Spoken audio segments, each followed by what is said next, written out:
Our first speaker was selected as one of Alberta's top 100 physicians of the century by the Alberta Medical Association College of Physicians and Surgeons of Alberta, and was awarded the Alberta Centennial Medal from the Government of Alberta in 2005. In 2011, he was elected by Alberta Venture as one of Alberta's 50 most influential people. In 2012, he also received the Queen Elizabeth II Diamond Jubilee Medal, and from 2010 to 2013, he was president of the Royal College of Physicians and Surgeons of Canada. He was president of the CMA in 2013 and 14. He is the honorary colonel for One Health Services of the Royal Canadian Medical Services based in Edmonton. In 2017, he was awarded a military meritorious, I can't even pronounce these things, they're so fancy, service medal from the Governor-General of Canada at Rideau Hall. Currently, he is developing a poverty virtual ICU to address the immediate needs of our patients who are living in poverty and are homeless. Recognized storyteller Dr. Francescutti has delivered over 1,500 presentations worldwide to a variety of audiences, from industry to governments to us. So please join me in welcoming Dr. Francescutti.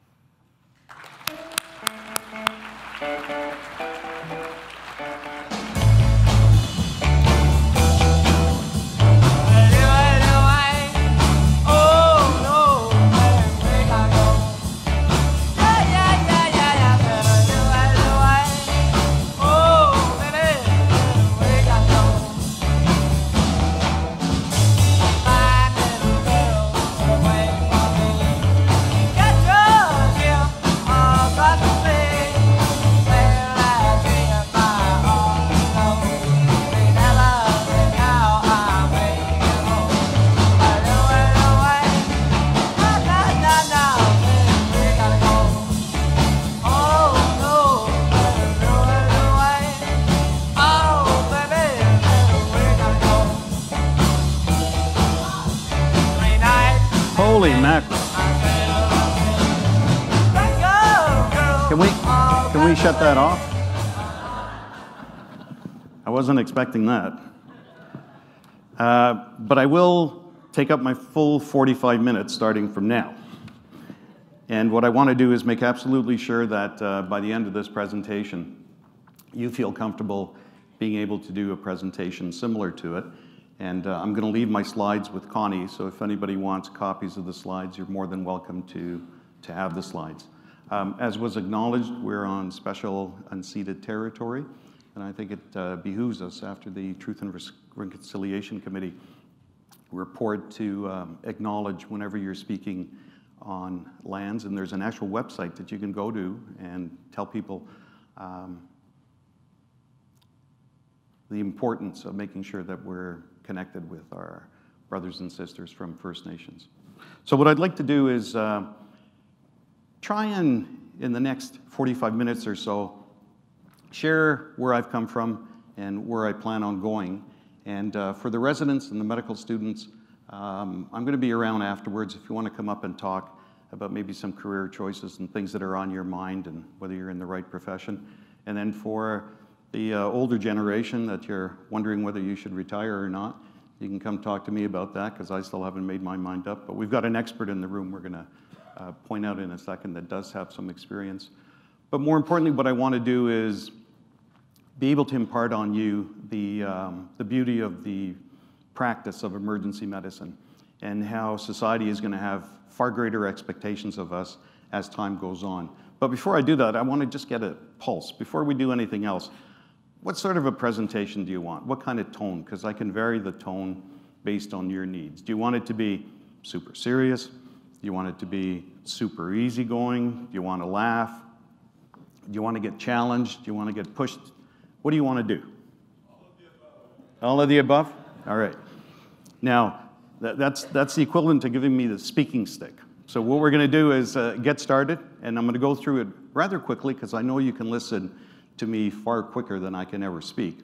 And at any time, if you have a burning question, just stop and say, hey doc, or whatever, and I'll stop. I can't see with these lights, but let me know where you're at, and we'll try and address questions.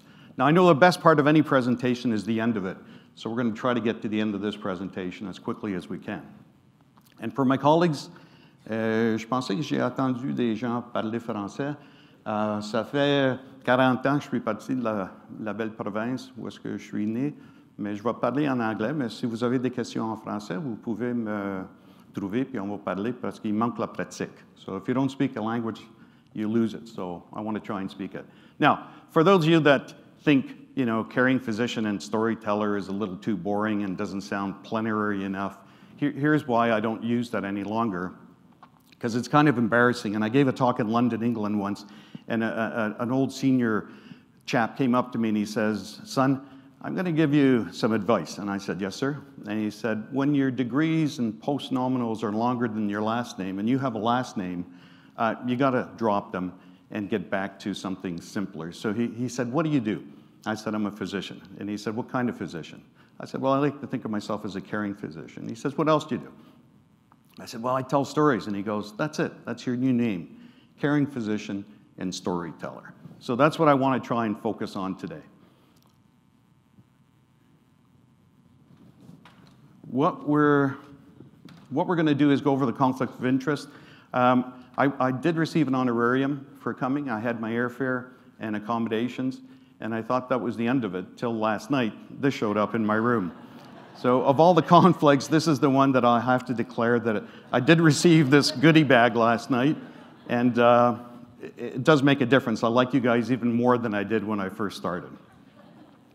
So the learning objectives are to, in spite of the miraculous things that we're doing, I want to point out that there's some serious shortfalls in how we're doing it all. I want to make absolutely sure that as physicians, you understand the power of advocacy. Now, I know it's a core function of both our two colleges, and I think it's something that we don't teach our residents well enough, so I'd like to talk to you about some examples of advocacy. And one project that I'm working on that I'm particularly proud, and it's just in the stage of taking off, so I'm seeking your advice as to how we can make sure that this project's successful. And the last thing is, as was mentioned, inclusion medicine, making absolutely sure that we're taking care of the most vulnerable members of our society. Tonight, when you go to Pier 21, Pier 21 has a very important meaning to me. The card on the top shows that my mom arrived March 22nd in 1951 through Pier 21. And she joined her husband, who had arrived in 1949, through Quebec City. So Pier 21 for me is of great significance, because if it wasn't for these two immigration cards, these two people would not have come here and started a new life that I greatly benefited from. That's my mom. I think she's kind of pretty. That's my dad, kind of debonair. And he came over when he was 20 years old, brought his 4 brothers, his 3 sisters, his parents, and his bride, and then started a family. This is my bride from many, many years ago, and this is our family, and now they're starting their family. There's our little twin girls and Brinley. And this is my other family. The folks that I work with, this was back in '97. This was a couple of years ago, and this was even more recently. And this is the last picture we have of the group. Our group's about 65 to 70 individuals, and I think that some of them are here. Can you stand up if you're working at the Kingsway Emergency Agency? Please stand up. There's some down there, and there's some over there. So the most important thing if you're a medical student and a resident is to pick where you're going to go work, because it can be a very brutal environment if you pick the wrong group. This is like a second family. We watch each other have kids. We watch each other go through cancer bouts. We watch each other struggle, and then we watch each other celebrate as well. So if it wasn't for my first family, and if it wasn't for my second family, I don't think I would have been able to do half the stuff that I've been able to do. So always acknowledge the people that are supporting you, and always make sure that they remain very close and dear to your heart. Now, I wasn't going to put this slide in, but Stan, my good friend, Stan Mayer, I don't know if any of you know Stan, he's probably in here somewhere hiding, but Stan called me up and said, "Louis, I hear you're doing a plenary." And I said, "Yeah." He goes, is there any way you can stick a slide in there of me so that my friends from Calgary, when they see me on the screen, will say, whoa, he knows Louis? Oh, I didn't realize he was such a good friend with Louis. And I said, Stan, I can't do that because there's conflict of interest and it'd be kind of hard to explain why I'm just sort of dropping a slide in. And so he hung up. And then he called me 20 minutes later and he said, well, it's early. You're probably just putting your presentation together. Can I help you put the presentation together and then you can kind of acknowledge it? And I said, okay, but you really have to work with me. So Stan's been working with me on putting this presentation together. So I thought we were done till I left the hotel this morning, and at 6 o'clock, Stan calls me and says, but you got to remind them what I did for you in medical school. I said, Stan, what was that? And he goes, remember that old red truck? Can you tell him I gave you an old red truck so you could get to school on time? And I said, okay, Stan, I'll mention the old red truck that doesn't have a mirror on the right side and 3 on the tree, and that eventually blew up on me. So those are done. So I got Stan's slides out of the way. But this is who we are. We are the last defense within society. There's no ifs, ands, or buts about it. The buck stops with us. Police, fire, ambulance respond, but where do they usually bring these folks? They bring them to us. So what I want you to do right now is stand and look at someone next to you and just shake their hand and say, thank you for what you do. Because I don't think we thank each other enough for what we do. Stand up and thank each other. Really thank each other for what you do.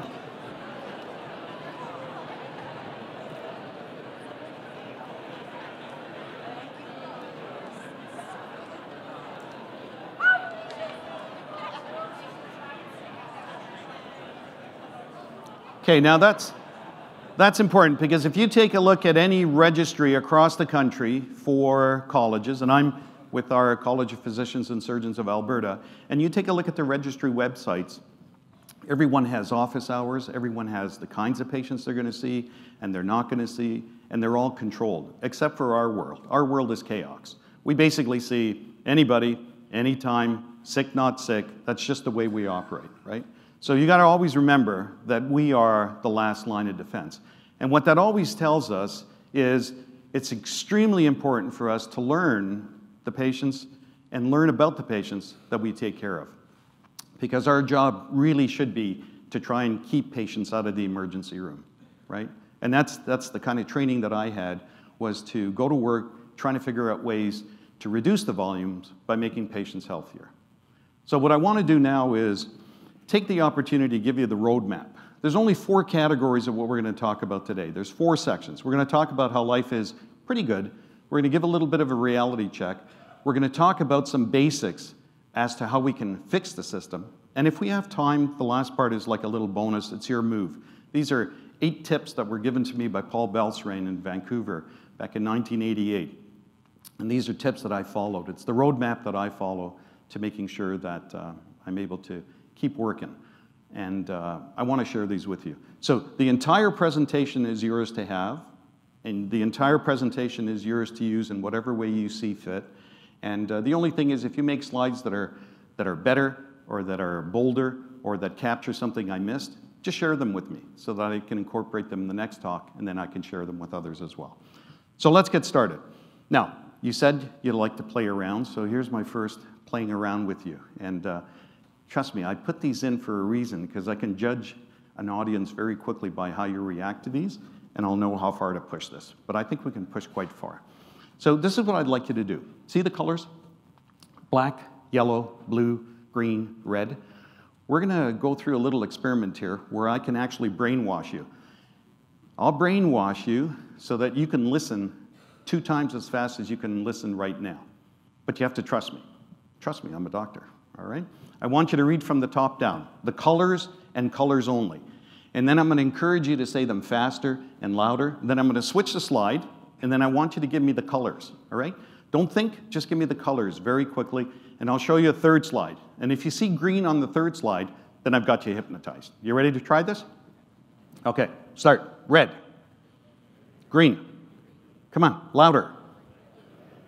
Faster. Louder. One more time, louder.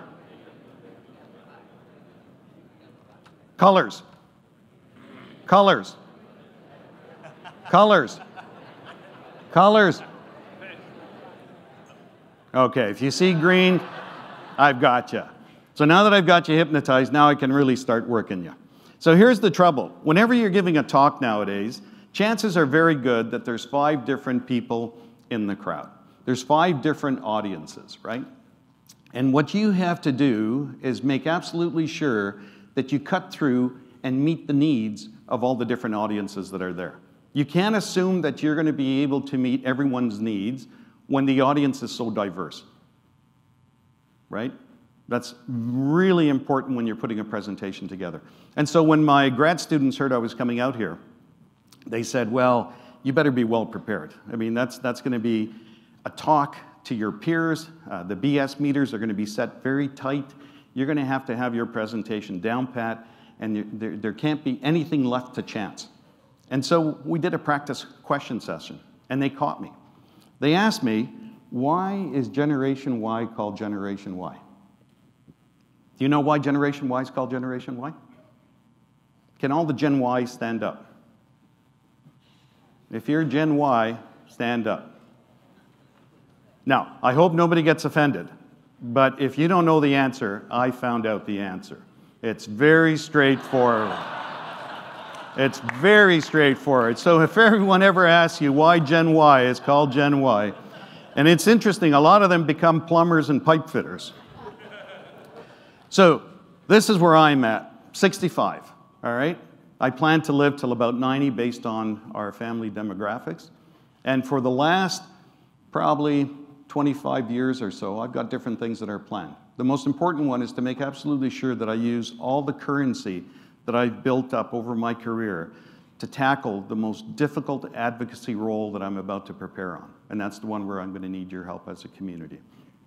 Now, these are all different things that I've done over the time, but the one that's of greatest interest to me is this fellow right here.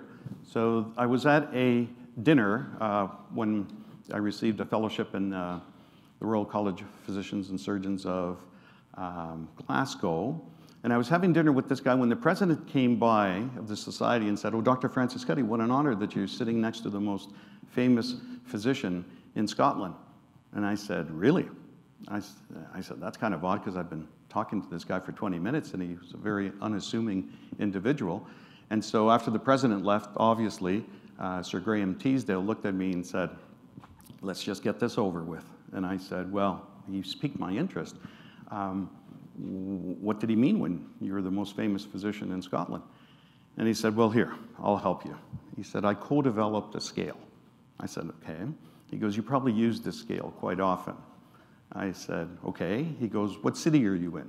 I said, Glasgow. I said, and he looks at me and he says, there's only one word missing. And I said, the Glasgow coma scale? You got to be kidding.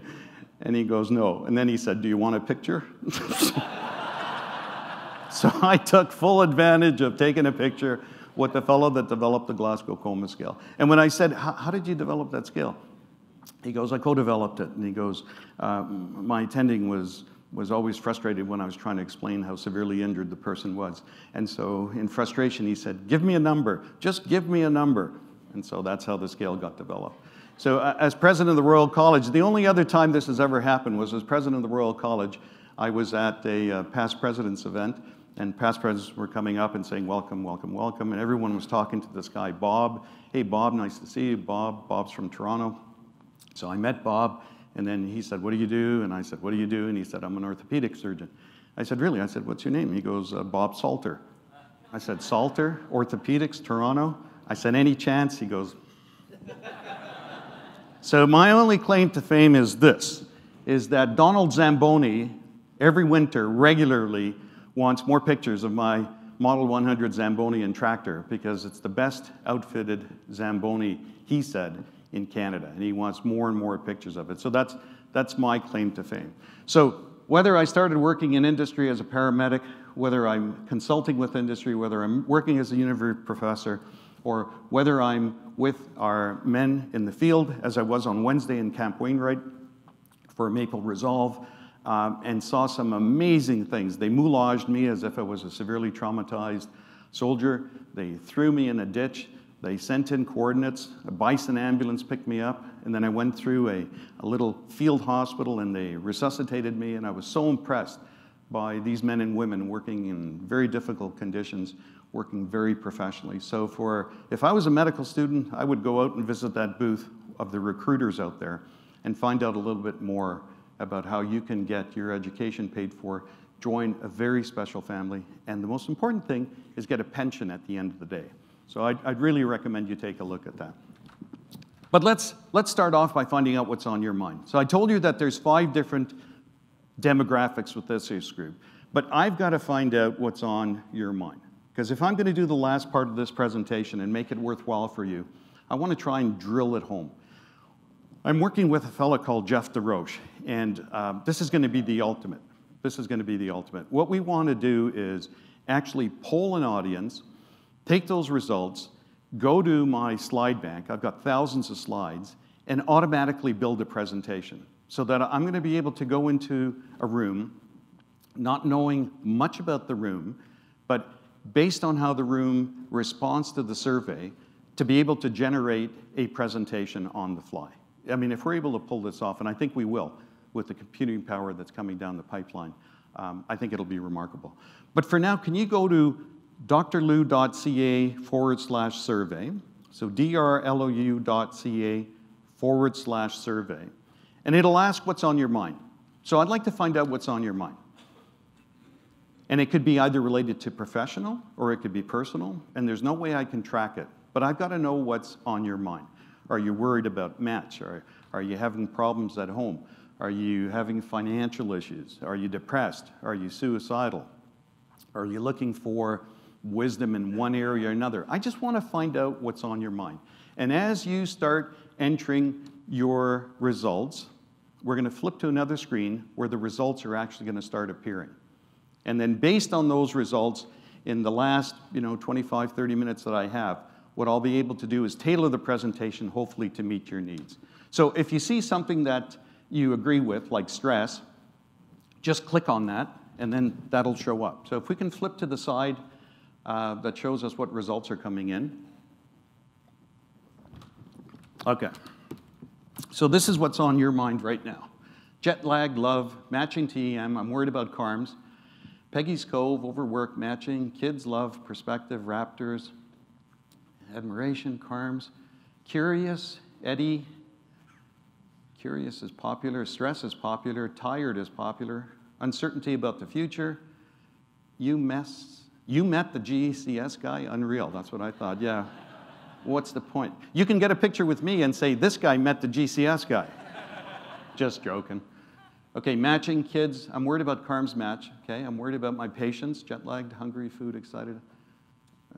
Okay, specialties, stress, tired. That seems to be trending here. What's the point?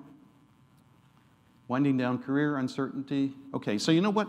These are fairly typical of what I was expecting. So let's go back to the presentation, and then we'll come back and do a check to make sure we cover this stuff. So here we go.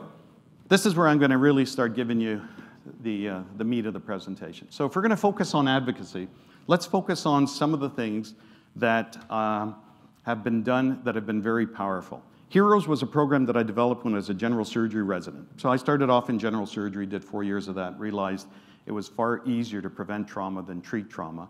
So left, went to Johns Hopkins, did an MPH in injury control with the world's leading injury control researchers at the time. We were just talking earlier, this is Trevor Strom, who then went to Winnipeg and worked with the president. Trevor's a great kid, my first MPH student.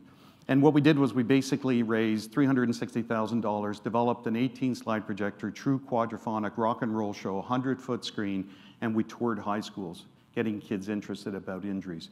And we had other kids that had been injured, either serious brain injuries or spinal cord injuries, come with us and be part of the presentation. It later went on to become Smart Risk and then folded into Parachute, the national organization. So the tricks here are, if you can dream it, use your currency as a physician to open doors. People are willing to work with you if you can show them a little passion, show them a little vision, and if you're bold enough to ask them for stuff. We didn't pay for any of this stuff. Ford gave us a truck. All the equipment was donated. The Alberta Medical Association was the first to help us with some finances. And getting your first person on board is the most toughest thing, okay? So when you're going to start an advocacy project, getting your first sponsor on board is going to be the toughest job you have. Once you get them, then take off. The other thing is make sure you use opinion pieces, viewpoint pieces to get your point across. Now, this is something I wrote many, many years ago. Why are there so many injuries and why aren't we stopping them? And I could probably write the same article today and ask the same question, right? It takes a long time to get society to change their views around issues. Probably one of the best things we did was when I was at Hopkins with Professor Terrett, we worked with Barney. Most of you probably know Barney. Some of you grew up admiring Barney. Well, I worked with Barney, and we produced a safety video. What better way to get the safety message across than to use a popular medium of the time? The other thing is some of our docs, the Schreier boys, and Don Nixon, who looked like a farmer with the John Deere cap, myself and Ruben, took full advantage of the fact that there had been a lot of kids falling out of pickup trucks in Alberta and getting injured. Ruben was a trauma team lead when STARS came in and took care of some of these kids. So he was as frustrated as all of us were. So I told my colleagues, I said, look, we're the only docs that have pickup trucks. Get your pickup truck and park it in front of the legislature on such and such a time. I'm going to call a press conference that emergency physicians are frustrated that kids are being thrown from the back of pickup trucks because they're allowed to ride in the back of pickup trucks. And we partnered up with a mom whose child had died 2 years earlier, and she had a petition signed. And together, we were able to get the government to change the laws about allowing kids to ride in the back of pickup trucks. That's advocacy. Working with CAPE, we developed a position statement on cell phone use. Now, most of you probably realize this, but you can't talk on a cell phone and drive, whether it's hands-held or hands-free. And the reason you can't do that is the moment you're listening to a human voice, 60% of your brain is activated. So it's not whether you're holding the phone or not, it's the conversation that's the distraction. So what governments are actually doing right now is giving people a false sense of security that it's okay to talk on a cell phone hands-free when it's not. Obviously, texting is another issue that should be obvious on its own. But this is the project that I hope to be able to engage some of you with. I'm, quite frankly, tired of seeing patients that come into emergency that are homeless and that we sort of patch them up and then we release them right back into society to come right back into emergency again. I think the time has come to give these people the same respect that we give someone who's having a heart attack. They get a CCU. A mom who's having pregnancy problems may get a high risk, or a little baby may get a neonatal ICU, or a general systems failure will get a general systems ICU, or trauma will get a trauma ICU. Yet our homeless patients, that are some of the sickest patients, the most costliest patients to take care of, we don't do anything for them. We just send them right back out the door and act surprised when they take a $700 ambulance to make a chart for another $1,000 to be seen in emergency at a cost of about $3,000 or $4,000, and then we just release them again. So that cycle's got to stop. So I teach advocacy at the university, and so this year the advocacy students chose this project, and what we're going to do is this. Every patient that's homeless, that's able and meets the inclusion or exclusion criteria, will be brought to a little home. And these little homes are very little, 275 to 300 square feet. And these little homes are going to be built by Habitat for Humanity because they have the facilities. And they'll be grouped. This is the first rendering. We got this just in time for the presentation, but they're going to be a little more aesthetically pleasing. But this is going to be a mini village of mini homes that is fully supported by the community. So I've already got 8 corporate sponsors that will build these units. Teresa Spinelli from the Italian Center has promised me all the food that we need. I've got physiotherapists, respiratory therapists, social workers that have volunteered. We have close to 100 volunteers that have said, how can we make this a reality and how can we make this happen? So now all of a sudden I'm in land development. Now all of a sudden I've got to learn about rezoning. Now all of a sudden I've got to learn about how to put these things up, connect them so that they work, and then take them apart. The Alberta Motor Transportation Association said, Doc, anytime you got to move these villages, give us a call. We'll have them moved within a couple of days. But that means that's stuff that wasn't taught to you in medical school. But the one thing you do have is currency. As a physician, especially as an emergency physician, you have a lot of currency in the community. You just have to be encouraged and you have to be given the skill sets to be able to go out and do what seems to be impossible to do. The other thing is, I'm a palliative care physician as well. I've got my certificate of added competence from the college, the family physicians. And so I'm helping this group build our first freestanding 12-bed hospice. And we've got enough money raised to start building this thing. Actually, the building's coming down next week to start putting up our new building. We really only need $9.5 million to build the building. The rest is operating costs, but I suspect we'll get that from the government. And this is where I'd like to go and work. When I leave emergency medicine, I'd like to go practice palliative care, and hopefully someday I'd like to die in there. Occupational wellness for firefighters is an area we've been working on for a while. This is advocacy for a very specifically targeted group. This is something, this doesn't happen too often. We had a judge call us up once and said, look, we got a $250,000 fine that's going to be directed towards this company. They suggested your name. What can you do with this money? And we basically developed this tool, mysafetysurvey.com, so that workers can go and do a risk assessment score. This is how life starts. And probably what happens when life is about to start is so crucially important that we have to rediscover the work that Fraser Mustard and others have done. The stress that a woman is under at the time of conception and when she's carrying is now starting to be reflected in studies that show there's this thing called epigenesis, that if a woman's under stress, that stress can actually be translated into the genetic pool of her children. These are my two little twin granddaughters, and this is why I do what I try and do nowadays, to make absolutely sure that this world is as safe as possible for them. This is what you need to know about raising a child. You're going to have a child. You're going to have to make absolutely sure that the environment that child is raised in is fully supportive so that they can end up getting an education. Because getting an education and starting a career are the greatest predictors of homelessness. So in other words, you don't get a job, you don't start a career, you don't have a good education, you've had a terrible child upbringing for the first 18 months of your life, chances are good you're going to be homeless. Or chances are good you're going to have chronic diseases. So we have to rethink every time we see a patient in emergency. You got to quickly ask yourself, what happened in this individual's life?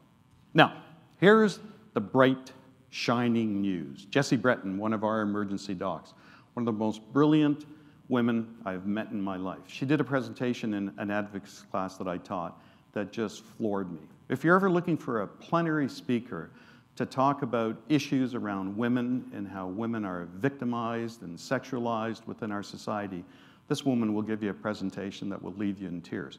She just came back from doing, I think it was like 6 months with Médecins Sans Frontières. This woman is brilliant. Sahil, I think, is here with us. Sahil just wrote an article in New York Times. Emergency physician that we trained, works across the country, works in Vancouver, works in Toronto, and is trying to bring a voice to the voiceless. Brilliant individual. And he's got a group that he's coordinating at 1 o'clock on Monday to try and talk about inner city health issues. So these are two shining examples, and I know there's residents and medical students in this room that are in the same category. And for those of you that want to do something spectacular with your life, this is where you have to reach out and find mentors. There's plenty of mentors around here. I mean, I've seen former students, I've seen former colleagues here. Just ask for someone to help mentor you along, because it's going to be so important. The best mentor I ever had was Aidan Halligan. I don't know if any of you ever met Aidan Halligan. If you haven't, take a minute to write down his name. Aidan Halligan, the most brilliant individual I've ever met, the most compassionate physician I've ever met, and someone who taught me the most important thing in life is basically caring. So if you can only remember one thing from this presentation, just remember how much you care will determine everything about you and the contacts that you make with patients. That's his basic bottom line. So he passed away at the age of 57, and he left 3 wonderful girls and his wife, and I'm mad at him because he didn't take care of his diabetes. So at 57, he went to bed, had a stroke, and died. So totally unfair. He was at the peak of his career. So with that, let's get into the rest of the presentation. Excuse me, Doc. Excuse me. That's all fine and dandy. You paint a pretty rosy picture, but I read online that you're an asshole. So why should I listen to you? Here, I'll show you what I'm talking about. It's true. It's true. If you were to Google Francescutti an asshole, there's an actual website that's devoted to telling me what an asshole I am. And I checked with Aidan. I said, Aidan, I've never done anything like this before. Do you think it would work? He goes, I don't know, try it. He goes, I'm not around. And I said, where should I put it in the presentation? He said, it would be such a great honor if you followed me. So for Aidan, my good buddy, I just wanted to disclose that I am an asshole. And if you're going to do advocacy work, you better have thick skin because people will go after you. So the reality is there's about 7 billion people on the planet. If you take that 7 billion people, which is too much to comprehend, and you shrink it down to a village of 100, this is what that village would look like. And half an individual would be Canadian, because the majority would be American, right? So you take the entire planet population, shrink it down to a village of 100, and that's what it looks like. But these are the things you have to remember. The majority of them are going to be living in poverty. And so what we have to do is say, well, listen, we can no longer just focus on our borders. We have to look for money. And if you want to look for money, here are studies that have come out of the States. No similar study has ever been done in Canada, and I think I understand why. But the bottom line is 30 to 35% of all dollars spent in healthcare are totally wasted. In the United States, that's the equivalent of $780 billion a year. That's about 4 times the Canadian healthcare budget. And then if you take a look at how we rate overall Commonwealth funds, study that came out in 2013, and there's one that came out recently in 2017, but the numbers didn't change that much, so I didn't include them. But Canada doesn't fare very well. The UK is supposedly one of the best run systems, even though they have issues. Now, some people will say, well, Doc, if you add pharmacare and dental coverage, then Canada doesn't fare so badly. Well, that's true, but we still fare badly. Now, here's how we, as a profession, fare in the public's eyes. Once again, the latest figure is 2013. I've looked everywhere to get a more recent one. I can't find it. But you can see over that 10-year period, in every category measured, whether it's hardworking, well-educated, dedicated, trustworthy, up-to-date, or compassionate, the public feels that we're falling kind of short. And the drop in compassion from 60 to 35 or so percent is quite significant. If we've dropped that much over the last 7 years or so, I think we got a real problem as a profession. Now, whether that's tied into physicians not feeling well themselves, or whether it's our training or society's expectations, these are questions that need to be addressed. The Governor-General of Canada, when he addressed the convocation at the Royal College in 2012, that's 7 years ago, basically said, and I'm not going to misquote him, this contract gives medical professionals in our country a monopoly. In return, you are duty-bound to serve your patients competently, improve the practice of healthcare, and enhance the common good. That's the deal. And one of the best ways for you and for men and women in any profession to avoid having change forced upon you is to relentlessly embrace new ideas, tenaciously set and reach higher standards, and most importantly, passionately strive to ensure your profession serves the public good. So in other words, the public is expecting more of us, okay? The public is expecting more of us. Governments are reaching the point of crisis when over 50% of healthcare dollars are going towards health, or provincial budget dollars are going towards health. There reaches a breaking point. And the important thing to remember is that physicians take 10% of most provincial budgets across the country. Physician pay is 10% of provincial budgets. So what we need is better governance, hence the ICD training. I want to learn everything there is about governance. I want to learn everything there is about accountability and having crucial conversations. Now, for those of you that are thinking about going into a leadership position, I teach leadership, transformative leadership at the university. And this is the slide, this is the take-home message for my students. Never accept a position of leadership, never, unless you're given all the 3 elements that are required to be successful. The responsibility means it's in your job description. The accountability means you're going to be measured at the end of the day. But the authority means that you're given the resources to make a change. So if you were to assume a responsible position for affecting change within an organization and you haven't been given the authority, the accountability, and the responsibility, you're going to fail. And that's why most of our changes in healthcare don't happen, because nobody's got the authority to make the changes. Now, I'm a big fan of Cotter and his 8 steps. No matter what you're going to do as a leader, you're going to have to affect change. And there's a process and a strategy to it. And these are the 8 steps that are required. So with our project of the homeless ICU, we're right now at the stage of forming a powerful coalition. On June 18th, Creating a Vision for Change is our Willed Future session, where we're bringing 30 people together, and we're creating that willed vision. Then we're going to communicate that vision. We're going to empower action by starting to see these villages created. And then we're going to make absolutely sure we get the first building built in a very high-profile location so people start talking about it. And then you build on that change, and then you sustain the change. Anything that I've ever done, these were the steps. And I've learned these steps late in life. But I phoned John Cotter during one of my classes, and I said, would you give us a presentation? He's at Harvard. Brilliant fella, and he gave the class a presentation. So make sure you're accountable, make sure you got the authority, and make sure you're responsible. And these are the steps that you have to follow. So how do we start in our profession? Well, in our profession, we got to follow the Cleveland Clinic model. The Cleveland Clinic model is simple. Your peers evaluate you on the availability of your care, on the quality of your care, the quantity, and the outcome.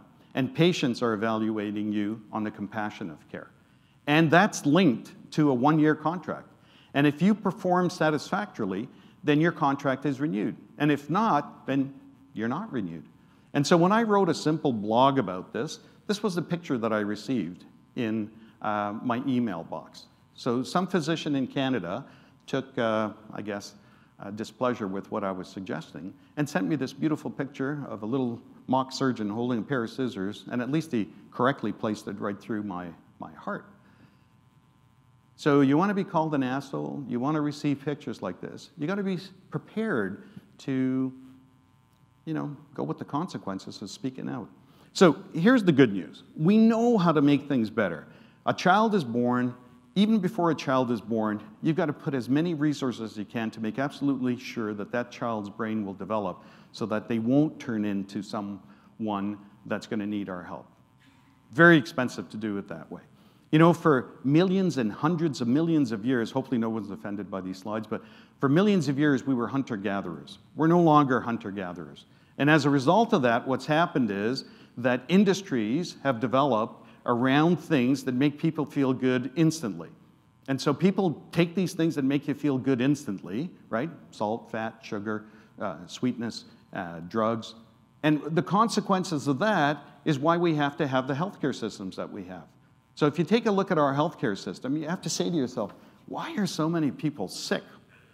Well, the reason so many people are sick is because we don't understand the most basic concepts of preventative medicine, which are 3 risk factors. Smoking, inactivity, poor nutrition contribute to certain cancers, diabetes, chronic respiratory, and cardiovascular illness, and that accounts for 50% of the disease burden. So if we were to really focus on nutrition, we don't in medical school, right? Nutrition's lost on us. And the other one that's coming in here that's not here yet, but the evidence is becoming stronger and stronger, is that loneliness and social isolation are more powerful than smoking in terms of being deleterious to your health. Social isolation is bad for your health.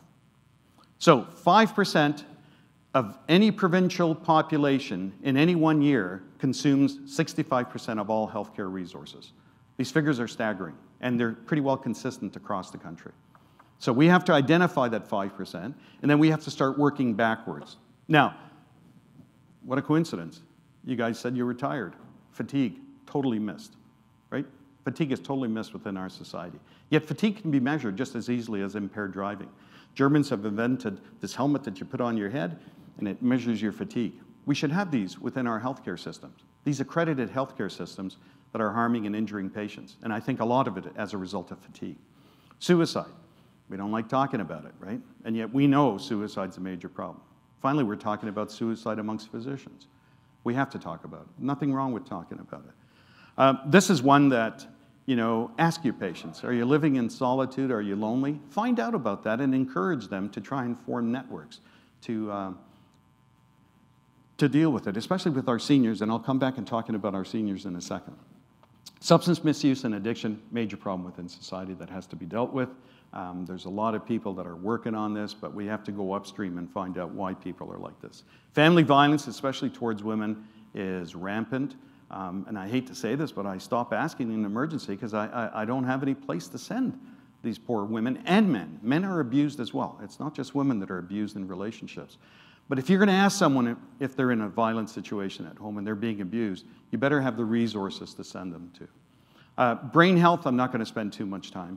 You all know this is a major issue, right? And this is an issue that's starting to get a little more attention, but it's something that we have to feel far more empowered to go out and do something about. This is the one we don't talk about. What do you think we don't talk about? What do we all crave as humans? Yeah, love. And yet we rarely talk about it, right? We rarely talk about it.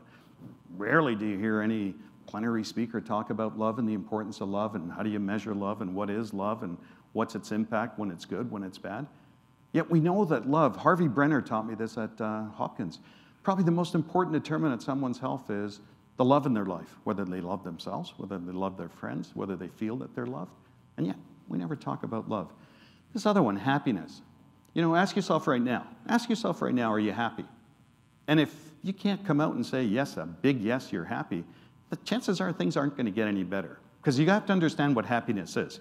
Happiness is 50% genetic. You either have it or you don't, right? You either have it or you don't. You can get about 10% happier with wealth and education. So in other words, buying stuff can make you a little happy, but not that happy. But you can get 40% happier by volunteering. So this is where it's extremely important for you to volunteer in your life. Extremely important, because that'll make you happier, right? Volunteering will make you a happier individual. I gave a talk once in Dubai, and I got to meet this lady. And then when I asked her what she did, she said, I'm the Minister of Happiness. And I said, get real. She said, no, that's my job. I said, are you serious? What a brilliant idea to have a Minister of Happiness, right? So at least they get it, that it's an important concept. I'm going to show you the most powerful tool on earth. And I've tested audiences worldwide with this, and there's not one audience that's been able to pass this test. Are you ready to fail this test? All right, so I'm telling you you're going to fail it, and you're going to fail it. You ready?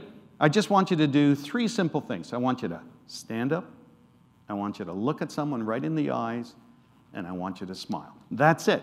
Stand up, look at someone in the eyes, and smile. Right now. Go ahead.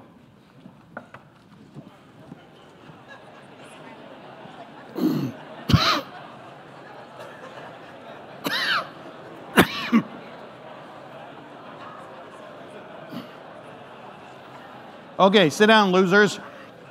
What did I say? I said, stand up, look at someone in the eyes, and smile. There shouldn't be much noise with that, right? And the reason there is, the moment you look at someone in the eyes and smile, that's the equivalent of doing crack. How many of you ever done crack? Put up your hands. So the whole point is, you can't look at someone in the eyes and smile without feeling really good. And that's why if you're ever on an overseas trip and a little 3-year-old looks over the seat, makes eye contact, and smiles at you, avoid smiling back at the kid, because you're not going to sleep for 13 hours. Because that kid just went, whoa, what did that man or what did that woman give me? And they feel good, and that's why kids like playing peekaboo, right? This is the most important tool you have. Smile at your patients, all right? Smile at your patients. You know what? Do I have permission to go 5 more minutes? Yeah, it won't screw you up? Okay. So I'm going to speed it up even more now. I'm really passionate about injuries. 15,000 Canadians die annually from injuries. We need far more physicians interested in preventing this disease. Injuries are a disease. They're not accidents. And it's time as a group that we stand up and say, listen, enough is enough. Other countries have taken this problem far more seriously than we have, and other countries have been very successful. Canadians under 44, leading cause of death injury. Canadians under 34, motor vehicle injuries, leading cause of death. Under 19, injuries exceed all childhood diseases combined. Sweden had this problem in the 50s, but Sweden said, we're getting rid of this problem. And they've been working relentlessly. As more cars have gone on the road, their fatalities have dropped. And they've been able to figure out exactly how to do it. And this is where we can't just sort of hide in our emergency departments. We got to become more vocal and get out there and do something about these traumatic injuries that we're seeing. You know, you get a patient, I mean, don't try and put them in med school right off the bat. Just go down to the bottom and make sure that Maslow's hierarchy is taken care of. I have patients that come into emergency regularly that I just give them a little food, let them sleep, give them a shower, fresh pair of socks, maybe a new pair of boots, and then I ask them, how can I help you? Well, I don't know, I'm good, see you later, right? Very expensive to do things like that. Take care of people's most basic needs. You've heard of the social determinants of health, right? Rediscover them and make absolutely sure you're doing something, maybe volunteering to help. Literacy is a big one, right? It's estimated that 45% of Canadians are functionally illiterate. Maybe go out and do something about literacy if it turns you on. Okay, back in the 60s, the average age was 27. Then the average age became 47. And then we ask ourselves, is the system we designed working for the population? No, the answer is no. Copenhagen, Denmark, figured it out. They put 2% of their GDP on aging in the home. And I think Bruce McLeod's going to talk about co-housing or cooperative housing.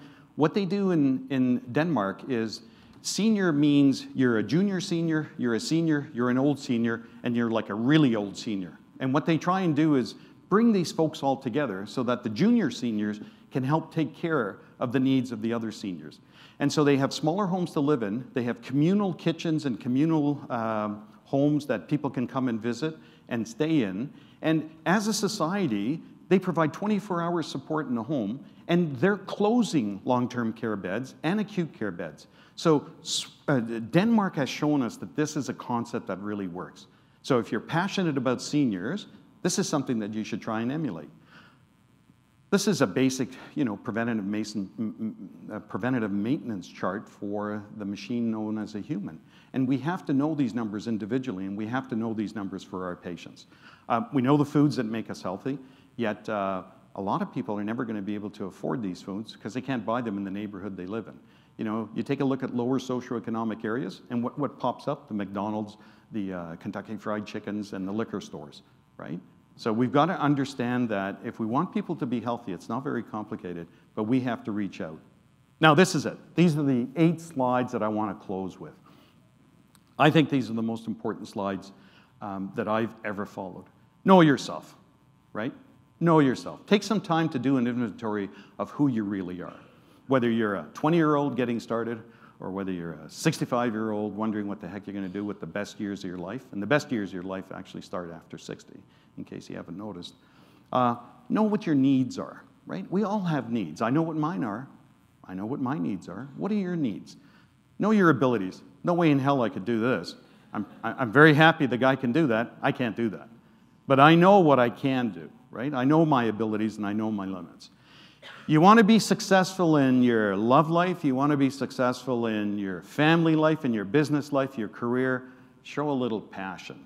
People love passionate people. You can't fake it, though. You got to really be passionate. You can't surround yourself with enough people in your life, right? You just can't surround yourself with enough people in your life. The more people in your life, the happier an individual you're going to be.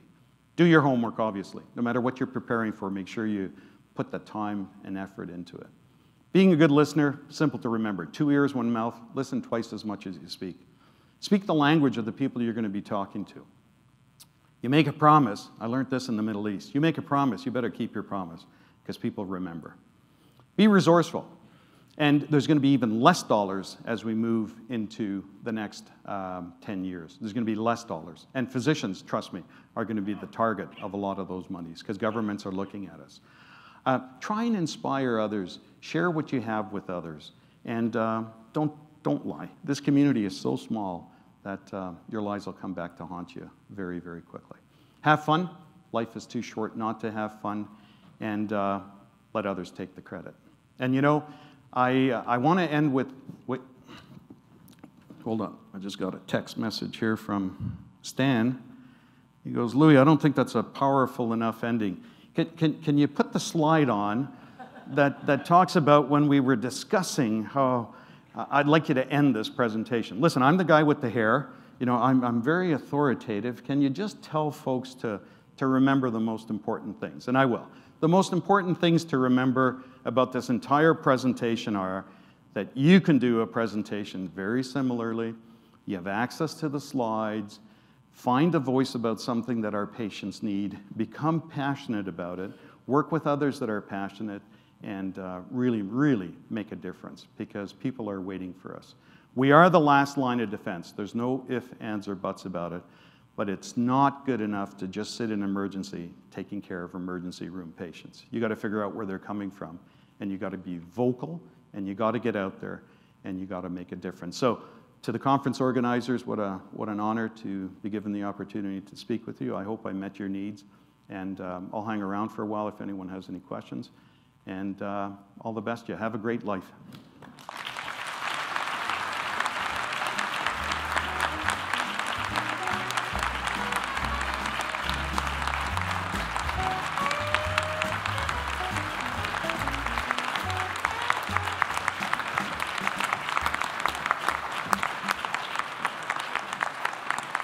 I just want to teach you one last thing. Aidan Halligan taught me that if you can get an 8-second applause, then people are ready to act on what you were talking about. That was about a 16-second applause. It only works if people don't know that you're measuring the time. So for the rest of the speakers, sorry I screwed it for you. But if you're asking an audience to do something, measure the applause. If you've got 8 seconds, they're ready to work with you. Thank you very much. Thanks very much. It was awesome.